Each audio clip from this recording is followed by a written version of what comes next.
You'll be my forever friend. This love will never end. No, nothing can come between us. No, never with you.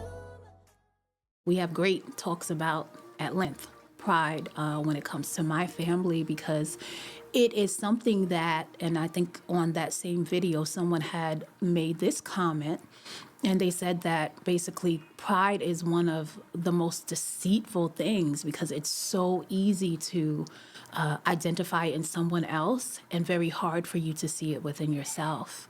And I was like, wow, that is so true. And there was also another comment, and I want to read it to you guys.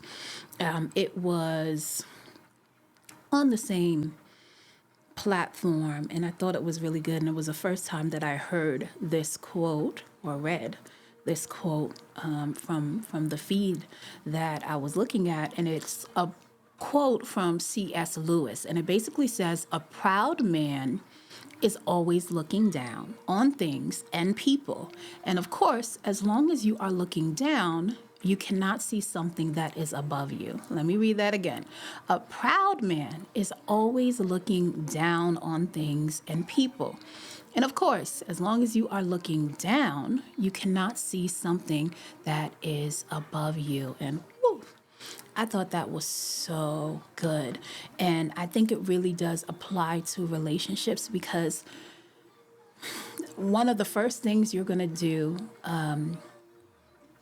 if you want to go through the authentic process of developing true, genuine relationships that are filled with truth, filled with trust, filled with faith, filled with healthy communication, empathy, all of the things, right, that we say healthy relationships have, is that you're going to have to trust. There's no way to do it without actually going through the process of trusting, whether it's trusting yourself and your instincts, not dismissing the soft whispers, or as I like to say it on the podcast, the loving nudges that God gives you in the relationship, so that you develop and become a best friend with the truth, so that it's easier for you to be able to decipher when you're talking to people who do mean harm or are deceptive. You'll be able to kind of see through that, because in your own time and in your own internal dialogue and processes, you have been able to submit to the truth when it comes to you. So there's that part, but there's also that no matter how much you do that, right, you still have to extend the trust to the other individual who you're going to engage with and be in a relationship with, because you, no matter what, you can't control them and you can't control how they respond to you, to life, etc. So there's trust on that end. And so the only way to kind of have boldness in navigating an area in life that it's not void of some type of risk, is that you would have to put your trust in, right, something, someone, the source, God, to be able to, that knows all of the facets, that can be able to see the angles that you won't be able to see. And I love that quote because I thought of it in this way, and I'll use this example. And I think one of the main pitfalls that sometimes relationships can fall into, even if they start off in a great way, is that oftentimes we just want the person to love us in a way that we feel like is best fit. And there's nothing wrong with that, especially if you've gone through doing your own examination and you've said, this is, quote unquote, my love language, and this is the best way I feel loved, and et cetera, and you've done that due process. You have every right. You have every right to say, this is what I know to be true for me, and this is the best way that I receive love. You have that right. And I also tell people, on top of doing that, you will realize that there is what's the word? I don't want to say higher level, but a level that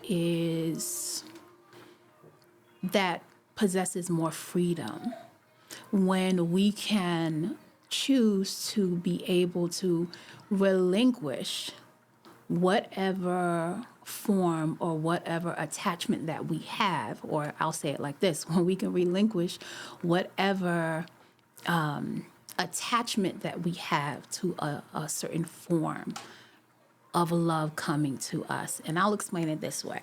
Maybe I can give you an example.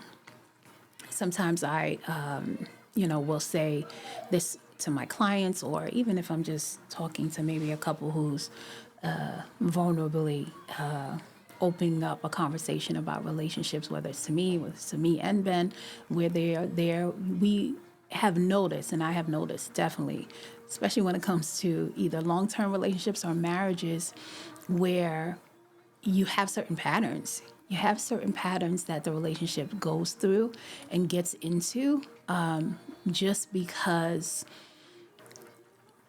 love is not, the presence of true authentic love, or the presence of God's truth is not necessarily permeating that relationship, or is not present in that relationship, so that actively present in that relationship, so the two people can really learn how to harmonize to be with each other. So one simple example of that is like where you have, let's say, a married couple, and the husband,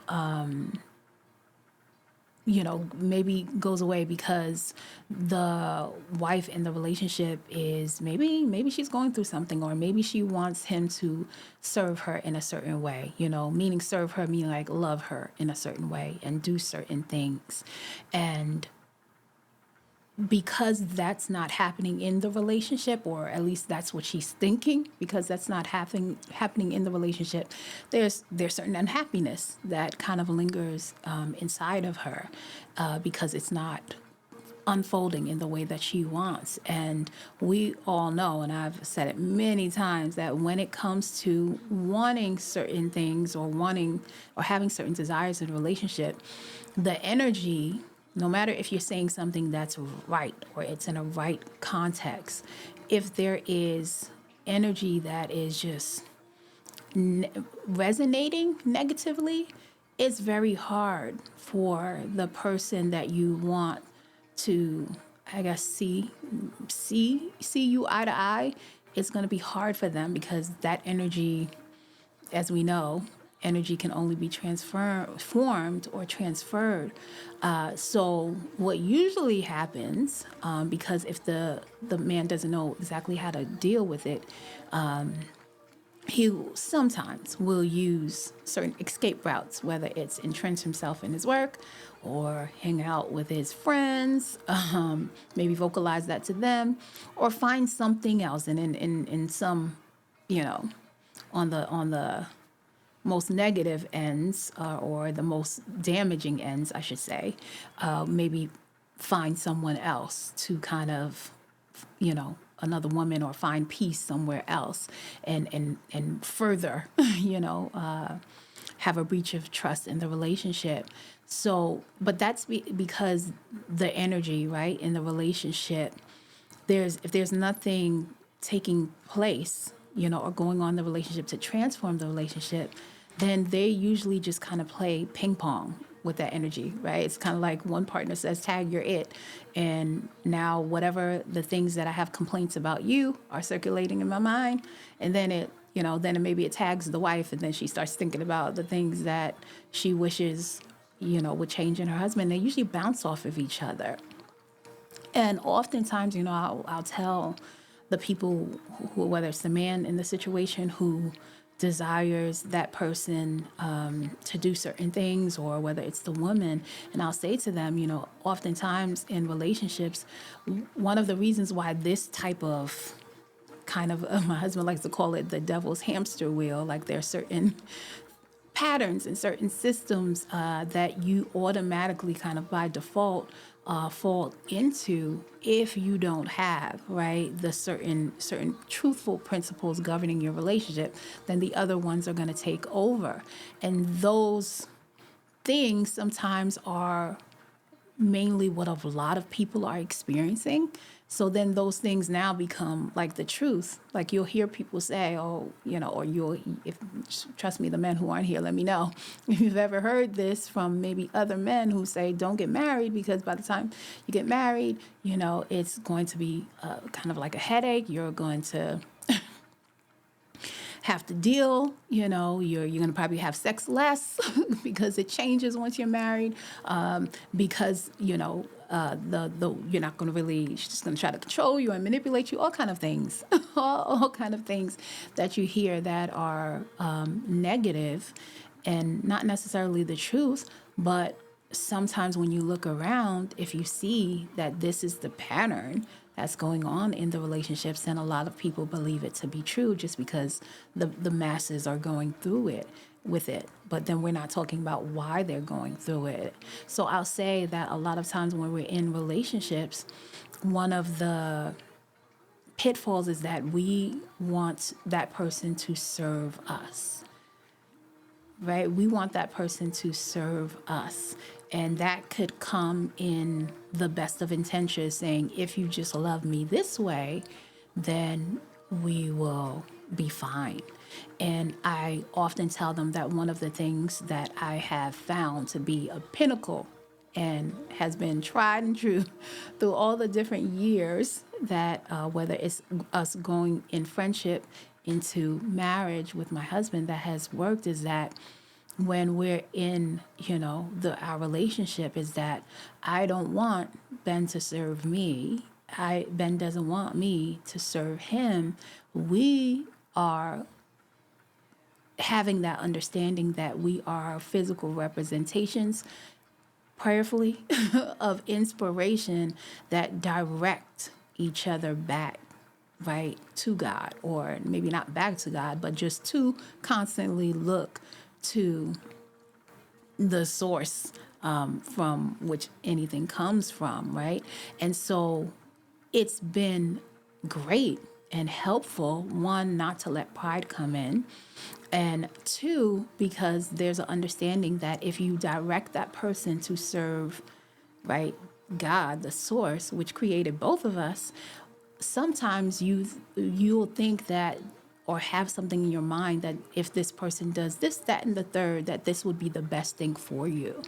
But sometimes it's not true, right? Because there could be other things that are going on, and other lessons that are deeper that you have to learn. And so if I, in my own, right, working on myself and my own transformation and making it be about me being at the most, open, having an open heart posture for God to come in and fill me so that I can be the best version of myself here, then that is going to give inspiration for my husband to, right, not only want to be connected to me and have an attraction, right, or a constant intrigue with me, but also to inspire him to constantly, right, connect with God. And God created both of us. So if he connects with God, then he's consulting God on how to, right, love me in the best way, how to navigate the relationship in the best way that is going to affect areas in totality